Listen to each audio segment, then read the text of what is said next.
പള്ളിക്കാട് കണ്ടു കഴിഞ്ഞാൽ ആദ്യമായി ചെയ്യേണ്ട മര്യാദ ഏതാ? അതിരമാകുന്ന പ്രവാചകനാകുന്ന നബി തങ്ങളതാ മറുപടി പറയുകയാ. സഹാബാ, സിയാറത്ത് ചെയ്യുമ്പോ ആദ്യമായി ചെയ്യേണ്ട മര്യാദയുണ്ടല്ലോ, ഏതെന്നറിയോ? ലോകത്തിന്റെ പ്രവാചകനാകുന്ന നബി തങ്ങൾ പറയുകയാ, ഒരാളെന്റെ പ്രിയമുള്ളവരെ പള്ളിയുടെ ഖബർസ്ഥാനിലേക്ക് കടന്നു വരികയാ. ആ ഖബർസ്ഥാനിലേക്ക് കടന്നു പോകുമ്പോ ആദ്യമായി ചെയ്യേണ്ട അമലുണ്ടല്ലോ, ഏതെന്നറിയോ? സലാം പറയണേ. സഹാബാ, ലോകത്തിന്റെ പ്രവാചകനാകുന്ന നബി തങ്ങൾ പറയുകയാ, ആ ഖബറാളികളോട് സലാം പറയണമെന്ന് നബി തങ്ങൾ പറയുകയാ. എങ്ങനാ സലാം പറയേണ്ടത്? അസ്സലാമു അലൈക്കും ദാറ ഖൗമിൻ മുഅ്മിനീൻ വ ഇന്നാ ഇൻഷാ അല്ലാഹു ബികും ലാഹിഖൂൻ. നബി തങ്ങൾ പറയുകയാ, ഖബർസ്ഥാനിലേക്ക് ആദ്യമായി കടന്നു വന്നു കഴിഞ്ഞാ സലാം ചൊല്ലണേ. സഹാബാ, നബി തങ്ങൾ പറയുകയാ, ആരെങ്കിലും ഒരാള് പള്ളിയുടെ ഖബർസ്ഥാനിലേക്ക് കടന്നു വന്നിട്ട് ഖബറാളികളോട് സലാം പറഞ്ഞു കഴിഞ്ഞാൽ അല്ലാഹു തരുന്ന പ്രതിഫലമുണ്ടല്ലോ, ഏതെന്നറിയോ? മലക്കുകളുണ്ടല്ലോ, അവർക്ക് വേണ്ടി ദുആ ചെയ്യുമെന്ന് നബിയുനാ മുഹമ്മദ് മുസ്തഫ സല്ലല്ലാഹു അലൈഹി വസല്ലമ തങ്ങൾ പറയുകയാ, ഈ കാണുന്ന പള്ളിയുടെ ഖബർസ്ഥാനില് ആരെങ്കിലും ഒരാള് പടച്ചവനെ സലാം പറഞ്ഞു കഴിഞ്ഞാൽ അസ്സലാമു അലൈക്കും ദാറ ഖൗമിൻ മുഅ്മിനീൻ വ ഇന്നാ ഇൻഷാ അല്ലാഹു ബികും ലാഹിഖൂൻ. പള്ളിയുടെ ഖബർസ്ഥാനിൽ ആദ്യമേ വന്നാൽ ചെയ്യേണ്ടത്, നിങ്ങൾ ആ ഖബർസ്ഥാനിൽ ഖബറാളികളോട് സലാം പറയണം. നബിയുനാ മുഹമ്മദ് മുസ്തഫ സല്ലല്ലാഹു അലൈഹി വസല്ലം. ഇപ്പൊ അവിടെ ഞാൻ ആരാന്നൊന്നും പറയണില്ല, ഒരാൾ കൊണ്ടുവന്നിട്ട് അവിടെ ഒരു ബോർഡ് കഴിഞ്ഞ് വല്ലാത്തൊരു ഇഷ്ടമായി. കാരണം അത് കാണുന്ന രീതി നേരെ വെച്ചു. അല്ലെ, നമ്മുടെ പള്ളിയുടെ മുമ്പിൽ ഒരു നീല ബോർഡിൽ ഒരാൾ അസ്സലാമു അലൈക്കും ദാറ ഖൗമിൻ മുഅ്മിനീൻ വ ഇൻഷാ അല്ലാഹു ബികും ലാഹിഖൂൻ എന്ന് എന്ത് ചെയ്തിട്ടുണ്ട്? അവിടെ ഒരു ബോർഡ് വെച്ചിട്ടുണ്ട്. അള്ളാഹു കൊടുക്കുന്ന പ്രതിഫലം അതിൽ നോക്കി സലാം പറഞ്ഞാൽ മലക്കുകൾ അവർക്ക് വേണ്ടി ദുആ ചെയ്യും. നബിയുനാ മുഹമ്മദ് മുസ്തഫ സല്ലല്ലാഹു അലൈഹി വസല്ലം. ആ ബോർഡ് കണ്ട ഇപ്പൊ നമുക്ക് തന്നെ ഒന്നൊന്ന് ഖബർസ്ഥാനിൽ പോയി കിടക്കാനായിട്ട്. കാരണം അത്രത്തോളം പവറാണ് ആ ഖബറാളികൾക്ക്. എൻ്റെ പ്രിയപ്പെട്ടവരെ, സലാം പറഞ്ഞു കഴിഞ്ഞാൽ, സലാം പറഞ്ഞാൽ അവർക്ക് അല്ലാഹു കൊടുക്കുന്ന പ്രതിഫലം, അവർക്ക് വേണ്ടി അള്ളാഹുവിന്റെ മലക്കുകൾ ദുആ ചെയ്യുന്ന. നിങ്ങളൊന്നും വേണ്ട, നിങ്ങൾ ഈ സ്റ്റെപ്പിൽ നിന്ന് പുറത്തോട്ട് ഇറങ്ങുമ്പോൾ നേരെ ആ ബോർഡ് ഇരിക്കുന്നുണ്ട്, അവിടെ നോക്കട്ടെ അസ്സലാമു അലൈക്കും ദാറ ഖൗമിൻ മുഅ്മിനീൻ വ ഇന്നാ ഇൻഷാ അല്ലാഹു ബികും ലാഹിഖൂൻ എന്ന് പറഞ്ഞാൽ നിങ്ങൾക്ക് പ്രതിഫലമാണ്. നിങ്ങൾക്ക് വേണ്ടി അള്ളാഹുവിന്റെ മലക്കുകൾ ദുആ ചെയ്യുമെന്ന് നബിയുനാ മുഹമ്മദ് മുസ്തഫ സല്ലല്ലാഹു അലൈഹി വസല്ലം. അള്ളാഹു കബൂലാക്കട്ടെ, സ്വീകരിക്കുമാറാവട്ടെ. രണ്ട്, പലരും ചെയ്യാത്തൊരു കാര്യമാണ്. നബി തങ്ങൾ പറയാ, സിയാറത്ത് ചെയ്യുമ്പോ രണ്ടാമതായി നമ്മൾ പാലിക്കേണ്ട മര്യാദ എന്ന് പറഞ്ഞാൽ ആ മയ്യത്തിനെ അഭിമുഖീകരിച്ച് നിൽക്കണം. മയ്യത്തിനെ അഭിമുഖീകരിച്ച് നിൽക്കണമെന്ന് പണ്ഡിതന്മാർ പറയാം. നമ്മൾ പലരും ശ്രദ്ധിക്കാത്തൊരു കാര്യമാണ് എൻ്റെ പ്രിയപ്പെട്ടവരെ. മയ്യത്തിനോട് അഭിമുഖീകരിച്ച് നിൽക്കുക. മയ്യത്തിനോട് അഭിമുഖീകരിച്ച് നിൽക്കുക എന്ന് പറഞ്ഞാൽ എങ്ങനെയാ നിൽക്കുക? നമ്മൾ പടിഞ്ഞാട്ടാണ്, അല്ലെ, നമ്മുടെ ഈ തല മയ്യത്ത് കിടത്തുമ്പോൾ നമ്മുടെ പടിഞ്ഞാറ് സൈഡിലാണ്, കഅബയുടെ നേരെയാണ്, കിബിലയുടെ നേരെയാണ് ഈ തല ഇങ്ങനെ തിരിച്ചു നോക്കി. ഇപ്പൊ ഇവിടെയാണ് കിബിലയെങ്കിൽ ഇങ്ങനെ മയ്യത്ത് കിടത്തി കഴിഞ്ഞാൽ അങ്ങോട്ടായിരിക്കും മയ്യത്തിന്റെ ഈ തല ചരിച്ചു വെച്ചിട്ടുണ്ട് കിബിലയുടെ ഭാഗത്തേക്ക്. അപ്പം നമ്മൾ ദുആ ചെയ്യുമ്പോൾ എപ്പോഴും ദുആ ഇറക്കണ്ട എവിടെ നിന്നിട്ടാ? ആ സൈഡിൽ നിന്നാണോ? അല്ല, ഇപ്പുറം വന്നിട്ട് കിബിലയെ അഭിമുഖീകരിച്ചുകൊണ്ട് നമ്മൾ എന്ത് ചെയ്യാനായിട്ട് ദുആ ചെയ്യാൻ നിൽക്കേണ്ടത്. അത് പ്രത്യേകം ശ്രദ്ധിക്കണം. ഇനി ചിലപ്പോൾ നമുക്ക് സ്ഥലം ഉണ്ടാവില്ല, എല്ലാവരും കൂടി ഒരു സൈഡിൽ തന്നെ എന്നാൽ ചിലപ്പോൾ അപ്പുറത്തെ കബറൊക്കെ പൊളിച്ച് അതിൻ്റെ അകത്ത് അല്ലാഹീമ നൽകുമാറാവട്ടെ. അപ്പം നമ്മൾ എന്ത് ചെയ്യണം? ശ്രദ്ധിച്ച് നമ്മൾ എന്ത് ചെയ്യണം? നിൽക്കണം. രണ്ട്, ആ മയ്യത്തിന്റെ ചാരപ്പോയി, ഖബറിന്റെ ചാരപ്പോയി സിയാറത്ത് ചെയ്യുമ്പോ ആ മയ്യത്തിനെ അഭിമുഖീകരിച്ച് എൻ്റെ പ്രിയപ്പെട്ടവർ നിൽക്കാൻ കഴിയണം. മൂന്നാമതായി പണ്ഡിതന്മാര് പറയാ, ആരെങ്കിലും ഒരാൾ എൻ്റെ പ്രിയമുള്ളവരെ പള്ളിയുടെ ഖബർസ്ഥാനിൽ ചെന്ന് കഴിഞ്ഞാൽ മൂന്നാമതായി ചെയ്യേണ്ട മര്യാദയുണ്ടല്ലോ, ഏതെന്നറിയോ? ആ ഖബർസ്ഥാനിൽ കിടക്കുന്ന മയ്യത്തുണ്ടല്ലോ, അത് നിങ്ങളുടെ വാപ്പയാണോ ഉമ്മയാണോ ആരാണെങ്കിലും എൻ്റെ പ്രിയമുള്ളവരെ ആ ഖബറിൽ കിടക്കുന്ന ഖബറാളിയോട് സലാം പറയണേ. വാപ്പയാണ് ഖബർസ്ഥാനിൽ കിടക്കുന്നതെങ്കിൽ നിങ്ങൾ ആ വാപ്പയോട് സലാം പറയേണ്ടതെങ്ങനാ? അസ്സലാമു അലൈക്കും യാ അസ്സലാമു അലൈക്കും യാ അബീ. ഉമ്മയാണ് ആ ഖബറിൽ കിടക്കുന്നതെങ്കിൽ ഉമ്മയോട് സലാം പറയുന്നതെങ്ങനാ? അസ്സലാമു അലൈക്കും യാ ഉമ്മീ.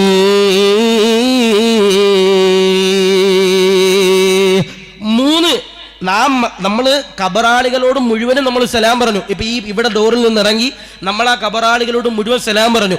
നമ്മൾ അതിന്റെ അകത്തേക്ക് കയറി ചെന്നു. ഇവിടെ ഇരിക്കുന്ന ഇപ്പൊ നൂനുക്കാടെ വാപ്പ അവിടെ ഖബർസ്ഥാനിൽ കിടക്കുന്നുണ്ട്. നൂനുക്ക പോയിട്ട് ആ വാപ്പയുടെ ഖബർസ്ഥാനിന്റെ ചാര പോയിട്ട് സലാം പറയും. എങ്ങനെ പറയണ്ടേ? അസ്സലാമു അലൈക്കും യാ അബീ.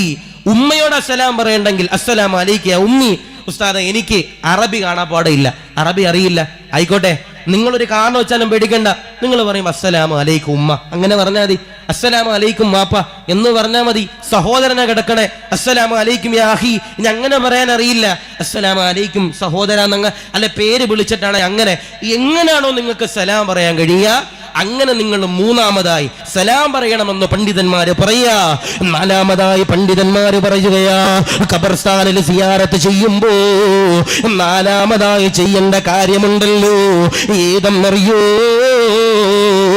ഖുർആനോദി ദുആ ചെയ്യണേ, ഖുർആനോദി ഹദിയ ചെയ്യണേ, ഖുർആനോദി ദുആ ചെയ്യണേ. നിങ്ങൾ നാലാമതായി ചെയ്യേണ്ടത് ഖുർആനോദി നിങ്ങൾ ഹദിയണമെന്ന. ഖുർആനോദി ഹദിയ. നിങ്ങൾ വെറുതെ ചെന്ന് ദുആ ചെയ്തു പോലെ, നിങ്ങൾ വെറുതെ ചെന്ന് സിയാറത്ത് ചെയ്തു പോലെ അവിടെ ചെന്നിട്ട് അൽ ഫാത്തിഹ അഊദു ബില്ലാഹി മിനശ് ശൈത്വാനിർ റജീം ബിസ്മില്ലാഹിർ റഹ്മാനിർ റഹീം ഈ ഫാത്തിഹ ഓതുക. ഒരു 3 ഖുൽ ഹുവല്ലാഹു ഓതുക, ഒരു ഫലക് ഓതുക, ഒരു നാസ് ഓതുക. എന്നിട്ട് മലയാള അറബിയിൽ നിങ്ങൾക്ക് ദ്വാരക്ക അറിയത്തില്ല, ആയിക്കോട്ടെ, നിങ്ങൾ പച്ച മലയാളത്തിൽ ദ്വാരക്ക. നമ്മൾ ഒരിക്കലും അതാ ചെയ്യാൻ പാടില്ല. നിങ്ങളാ ഖബർസ്ഥാനിൽ ചെന്ന് കഴിഞ്ഞാൽ നിങ്ങൾ ഖബറിൽ ചവിട്ടല്ലേ, നിങ്ങൾ ഖബറിലുണ്ടല്ലോ, ചവിട്ടാൻ പാടില്ല. ഖബറിനുണ്ടല്ലോ മുകളിൽ കൂടി മുറിച്ച് കിടക്കല്ലേ, അത് അദാബാ. പണ്ഡിതന്മാര് പറയുകയാ, ഖബറിൽ ഒരിക്കലും നമ്മൾ എന്ത് ചെയ്യാൻ പാടില്ല, ചവിട്ടാൻ പാടില്ല എന്നാ. നമ്മളിൽ പലർക്കും ഒരു വിചാരമുണ്ട്, ഖബറല്ലേ ചവിട്ടേക്കാം, അതിൻ്റെ അകത്ത് കിടക്കുന്ന ആള് കേൾക്കില്ലല്ലോ. ഒരിക്കലും അല്ല. അയാൾ എൻ്റെ പ്രിയപ്പെട്ടവരെ ആ വേദനയും സങ്കടം അറിയുന്ന ആളാ ആ ഖബറിൽ കിടക്കുന്ന ആള്. ആ ഖബർസ്ഥാനിൽ ഒരിക്കലും നമ്മൾ എന്ത് ചെയ്യാൻ പാടില്ല, ചവിട്ടാൻ പാടില്ല. ഇപ്പൊ ഇത് ഏറ്റവും ഉദാഹരണം ഞാൻ പറഞ്ഞ, ഇപ്പൊ ഇവിടെ ഒരാൾ പള്ളിയിൽ നിസ്കരിക്കുന്നവന്റെ മുമ്പിൽ കൂടെ നടക്കാൻ പാടുണ്ടോ? നിസ്കരിക്കുന്നവന്റെ മുമ്പിൽ കൂടെ നടക്കാൻ പാടുണ്ടോ? ഇല്ല. അത് ഒരു കാരണവശാലും നമ്മൾ എത്ര മണിക്കൂർ നമ്മൾ കാത്തിരിക്കേണ്ടി വന്നാലും നമ്മൾ എന്ത് ചെയ്യണം, നമ്മൾ അവരുടെ മുമ്പിൽ കൂടെ വിട്ടു കിടക്കാൻ പാടില്ല. നമ്മൾ പരിശുദ്ധമായി ഉംറയ്ക്ക് വേണ്ടി മക്കത്തും മദീനത്തൊക്കെ പോകും. മക്കത്തും മദീനത്തും ചെന്നാൽ ഏറ്റവും വലിയൊരു പ്രശ്നം എന്താ? ആളുകൾ ഇങ്ങനെ നിസ്കരിക്കുമ്പോൾ അവരുടെ മുമ്പിൽ കൂടി ഇങ്ങനെ ആളുകൾ ഇങ്ങനെ ഒരു കൂസലും ഇല്ലാതെ നടന്നു. നമ്മൾ പറയും, ഉസ്താദേ മക്കയല്ലേ, ഹറമല്ലേ, തിരക്കല്ലേ, പ്രയാസമുള്ളത് കൊണ്ടല്ലേ. ഒരിക്കലും പാടില്ല. തിരക്കുണ്ടെങ്കിലും തിരക്കില്ലെങ്കിലും ആളുകളുടെ മുമ്പിൽ കൂടെ എന്ത് ചെയ്യാൻ പാടില്ല, നിസ്കരിക്കുന്ന സമയത്ത് നടക്കാൻ പാടില്ല എന്ന് പറഞ്ഞതുപോലെ ഖബർസ്ഥാനിൽ ഒരിക്കലും ഖബറിന്റെ മുകളിൽ ചവിട്ടാൻ പാടില്ല. നമ്മൾ ഖബറൊക്കെ അടക്കാൻ പോണ സമയത്ത് നമ്മൾ പ്രത്യേകം ശ്രദ്ധിക്കണം. സ്ഥലമില്ലാതെ വരുമ്പോൾ ചില ആളുകൾ ഈ ഖബറിന്റെ മുകളിൽ കൂടെ കവച്ച് വെച്ചു പോകുന്ന ചില ആളുകളുണ്ട്. ഖബറിന്റെ മുകളിൽ കൂടി കവച്ച് വെച്ചു പോകുന്ന ചില ആളുകളുണ്ട്. പാടില്ല, അത് തെറ്റാണെന്ന് മുഹമ്മദ് മുസ്തഫ സല്ലല്ലാഹു അലൈഹി വസല്ലം. 2 മഹാന്മാരാകുന്ന പണ്ഡിതന്മാരെന്റെ പ്രിയമുള്ളവരെ പറയുകയാ, ആ ഖബർസ്ഥാനിലുണ്ടല്ലോ ഭൗതിക കാര്യങ്ങളുണ്ടല്ലോ, സംസാരിക്കാൻ പാടില്ല. അതെന്റെ പ്രിയമുള്ളവരെ നമ്മൾ പല വഅലിലും പറഞ്ഞിട്ടുള്ളതാ.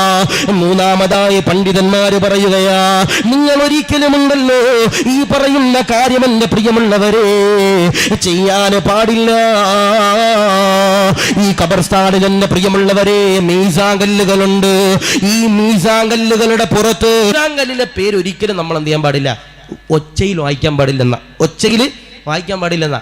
അങ്ങനെ വായിച്ചു കഴിഞ്ഞാൽ നിങ്ങൾക്ക് എന്തുണ്ടാവുന്ന മറവി സംഭവിക്കുന്നു പണ്ഡിതന്മാര് പറയാ. അള്ളാഹു കാത്തിരിക്കട്ടെ, ഇമ നൽകുമാറാകട്ടെ. ഞാനിത് ഒരു ഉസ്താദ് പറയണത് കേട്ടതാ. ഞാൻ ഈ കാര്യം ആദ്യം ഒരു ഉസ്താദ് പറയണത് ഞാൻ ഒരു വയലിൽ കേട്ടതാ. അങ്ങനെ ഞാനിന്ന് ഉച്ചയ്ക്കെന്നാ അത് നോക്കണമെന്ന് പറഞ്ഞ ഒരു കിതാബ് നോക്കുമ്പോൾ ഒരു 4 കാര്യം ആരെങ്കിലും ചെയ്തു കഴിഞ്ഞാൽ അവർക്ക് എന്തുണ്ടാവുന്ന മറവി വരുമെന്ന. 4 കാര്യങ്ങൾ ആരെങ്കിലും ഒരാൾ ചെയ്താൽ അവർക്ക് മറവി വരുമെന്ന.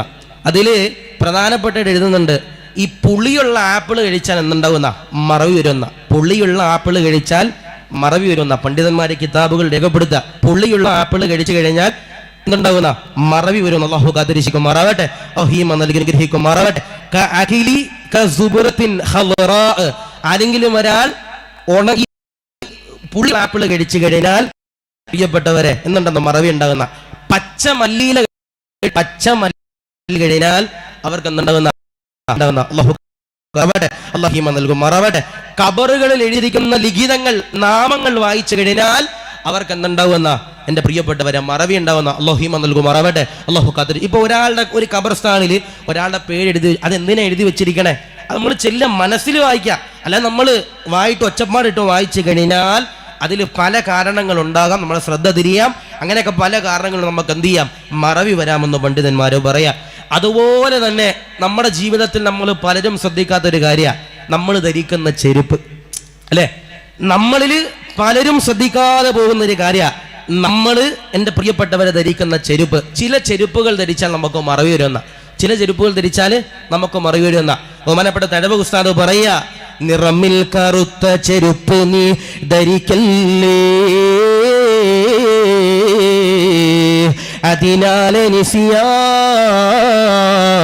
വന്നിടും കളിയല്ലേ. നിറമിൽ കറുത്ത ചെരുപ്പ് നീ ധരിക്കല്ലേ, അതിനാലെ നിസിയാ വന്നിടും കളിയല്ലേ. നിറമിൽ കറുത്ത ചെരുപ്പ് നീ ധരിക്കല്ലേ. കറുത്ത ചെരുപ്പ് എന്ത് ചെയ്യാൻ പാടില്ല, ധരിക്കാൻ പാടില്ല. കറുത്ത ചെരുപ്പ് ധരിക്കാൻ പാടില്ലെന്നാ. അതിനാലെ നിസിയാൻ വന്നിടും കളിയല്ലേ. കറുത്ത ചെരുപ്പ് നമ്മൾ ധരിച്ചു കഴിഞ്ഞാൽ നമുക്ക് എന്തുണ്ടാകുന്ന മറവി വരുമെന്ന് പണ്ഡിതന്മാർ ബഹുമാനപ്പെട്ട തഴവ ഉസ്താദ് രേഖപ്പെടുത്തുക. അല്ലാഹു കാത്തിരിക്കുമാറാവട്ടെ, ഈമാൻ നൽകി ഗ്രഹിക്കുമാറാവട്ടെ. അപ്പൊ ഞാൻ പണ്ട് ഈ ഒരു കാര്യം ഒരു ഉസ്താദിനോട് ചോദിച്ചു, ഉസ്താദേ ഇനി ഒരു കമ്പനി കറുത്ത ചെരുപ്പ് മാത്രമേ ഇറക്കണുള്ളൂ, വേറെ കിട്ടാനില്ല, നമ്മൾ എന്ത് ചെയ്യാ? അപ്പൊ ആ ഉസ്താദ് എന്നോട് പറഞ്ഞത്, എടാ ചെരുപ്പ് ധരിക്കുമ്പോൾ കറുത്ത ചെരുപ്പെന്ന് ഉസ്താദന്മാർ ഉദ്ദേശിച്ചത് അതിന്റെ പുറംചട്ടയല്ല, നമ്മൾ ഈ ചവിട്ടുന്ന ഭാഗം ഉണ്ടല്ലോ. ഒരു ചെരുപ്പിന് പുറം ഭാഗം ഉണ്ടാവും, ഉൾഭാഗം ഉണ്ടാവും. ആ ചവിട്ടുന്ന ഭാഗം ഒരു കാരണവശാലും എന്ത് ചെയ്യാൻ പാടില്ല, കറുത്തതാകാൻ പാടില്ല. ആ ഒരു പ്രതലം, ചവിട്ടുന്ന പ്ലാറ്റ്ഫോം ഒരിക്കലും എന്ത് ചെയ്യാൻ പാടില്ല, കറുത്തതാകാൻ പാടില്ല. കറുത്തതായി കഴിഞ്ഞാൽ ചിലപ്പോൾ എന്തുണ്ടാവും, മറവി വരാൻ സാധ്യതയുണ്ടെന്ന് പണ്ഡിതന്മാര് പറയാ. അല്ലാഹു നൽകുമാറാവട്ടെ, അല്ലാഹു കാത്തിരിക്കുമാറാവട്ടെ. അപ്പൊ എന്ത് ചെയ്യാ, ഈ പറയുന്ന കാര്യങ്ങൾ ആരെങ്കിലും ഒരാൾ എന്റെ പ്രിയപ്പെട്ടവരെ ചെയ്തു കഴിഞ്ഞാൽ അവർക്ക് ശിക്ഷയുണ്ടെന്ന് പണ്ഡിതന്മാര് പറയുമ്പോ, അല്ലാഹു ഞങ്ങളെ നീ കാത്തിരക്ഷിക്കണേ അല്ലാ. പടച്ചവനെ സിയാറത്ത് ചെയ്യുമ്പോ ഞങ്ങളെ കാക്കണേ അല്ലാ.